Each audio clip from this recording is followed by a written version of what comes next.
Hej, goddag. Här kommer jag på Gråbovägen idag.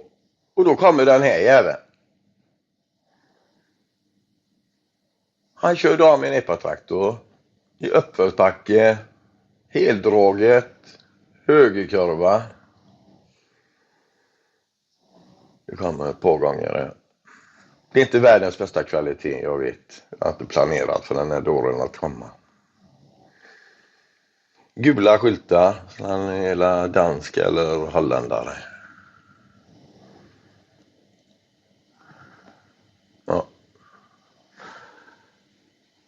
Det var det.